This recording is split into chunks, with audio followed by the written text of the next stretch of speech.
Olha só, o papo aqui hoje é falar sobre a importância da convivência para os idosos.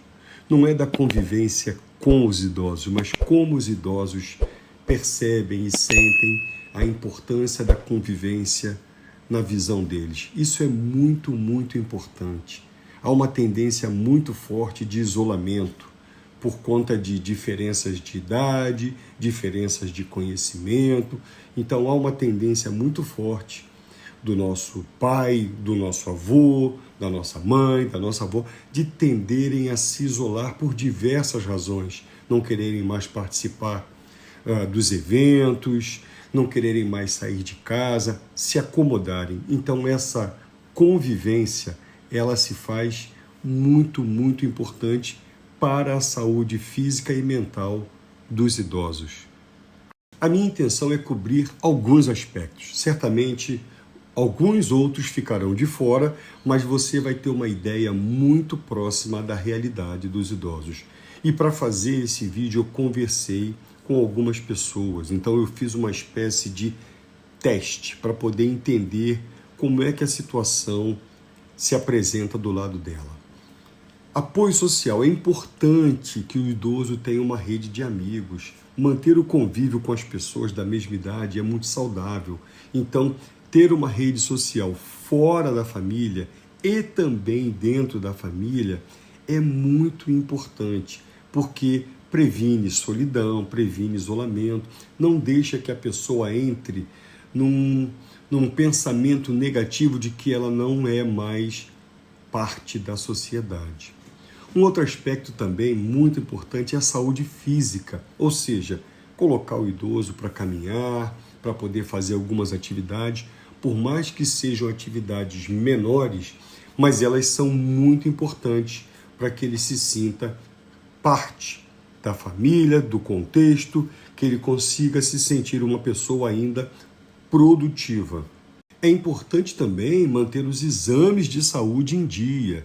Existem algumas doenças que vão aparecendo de forma silenciosa, então conversar, saber, tocar, olhar o modo de andar, de falar, se há um alinhamento do pensamento. Existem várias doenças que podem se aproveitar dessa fragilidade da idade e aí se apoderar daquele corpo. Então, tratar da saúde física, mas também tratar da saúde mental ao mesmo tempo. Isso é muito, muito, muito importante.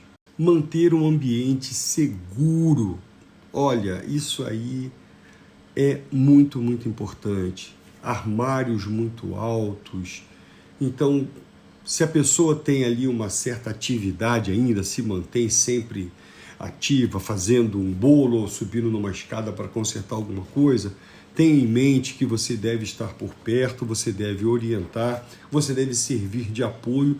Não é tolir aquela pessoa de executar, é dar apoio para que ela possa ter a segurança necessária para poder então executar uma determinada tarefa. Quando a coisa perdeu um pouco o rumo, ou seja, a tarefa se torna muito complexa ou muito difícil, subir num telhado pode ter uma vertigem, subir numa escada muito alta, aí você assume a posição. Agora, algumas tarefas são importantes que sejam executadas pelos idosos. Atividades recreativas são muito importantes nessa fase. Assim como a gente brinca com a criança, compra aqueles brinquedos onde ela vai mexer a bolinha de um lado para o outro, ela vai encaixar a pecinha de um formato num recipiente do mesmo formato, ela tem que combinar triângulo com triângulo, quadrado com quadrado, bolinha com bolinha. Os idosos também precisam. Então, mantê-los em atividades recreativas é muito importante.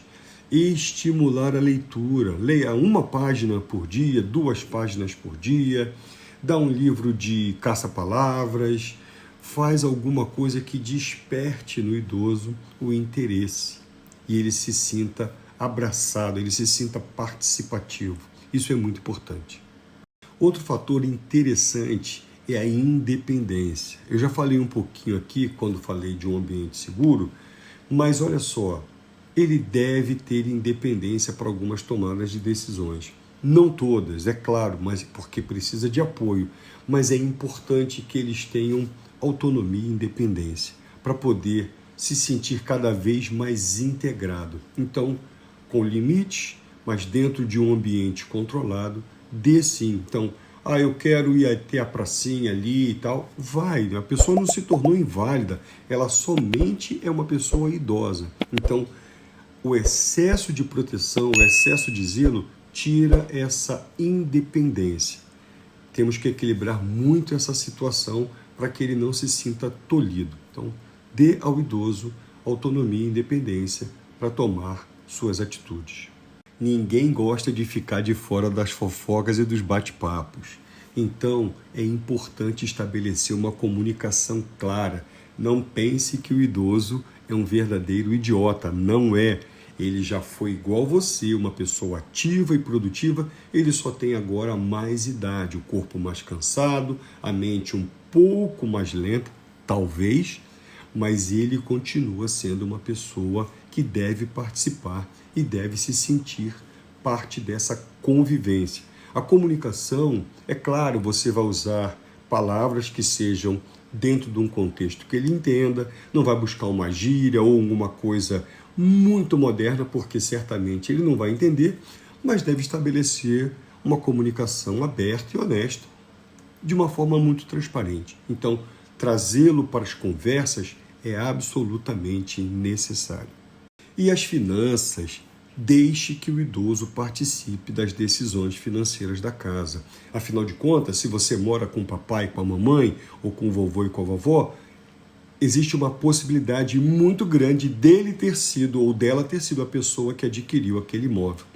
Então, se ele tomou decisão no passado, ele tem uma experiência, ele tem uma bagagem e ele pode sim contribuir para o planejamento familiar, porque existem despesas que o idoso exige, um plano de saúde mais adequado, remédios que acabam ficando mais caros. Então, é importante que na hora de fechar a conta do mês, ele esteja sentado na mesma mesa para poder entender a participação de cada um e como é que a família conjuntamente vai tomar uma decisão, seja para uma nova aquisição de plano de saúde, seja para uma renovação de um plano de viagens, seja para qualquer outra ação financeira, controle de despesas, não importa. O importante é que ele possa dar a sua opinião junto à família.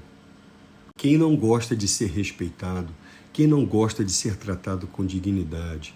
Então, uma forma de você demonstrar o seu reconhecimento àquela pessoa que contribuiu e de alguma forma continua contribuindo para o crescimento do país é dando a ela os seus direitos, fazendo valer os seus direitos, respeitando, fazendo com que, se existe uma fila para idosos, então a pessoa se distraiu e ficou na fila comum, vá lá, oriente e fala, olha, você tem o direito, você conquistou.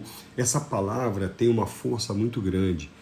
É um direito através de uma conquista, já foi feito um trabalho, já foi dada uma contribuição, uma colaboração. Então, respeitar o direito dos idosos é absolutamente tratá-lo com dignidade por tudo aquilo que ele fez e contribuiu para isso. Então, seja respeitoso com os idosos.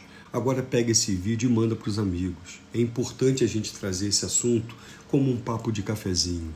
E esse assunto depois vai para dentro da nossa casa e chega aos nossos pais e aos nossos avós, para que eles entendam a importância que eles têm pela contribuição direta ou indireta para o país, para o Estado, para a nossa família, para a gente.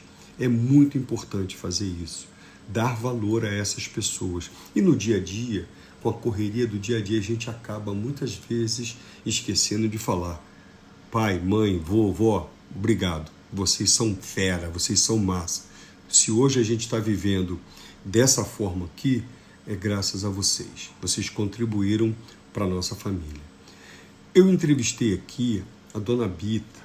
Ela é uma mentora para idosos, para pessoas com mais de 60 anos. Olha que trabalho fantástico. Eu vou deixar aqui a capa do vídeo para você buscar aqui no canal e entender esse trabalho bacana. Ou seja, existe sim muitas pessoas que estão voltadas para lazer, para orientação, para desenvolvimento intelectual, para desenvolvimento de carreira de pessoas com mais de 60 anos.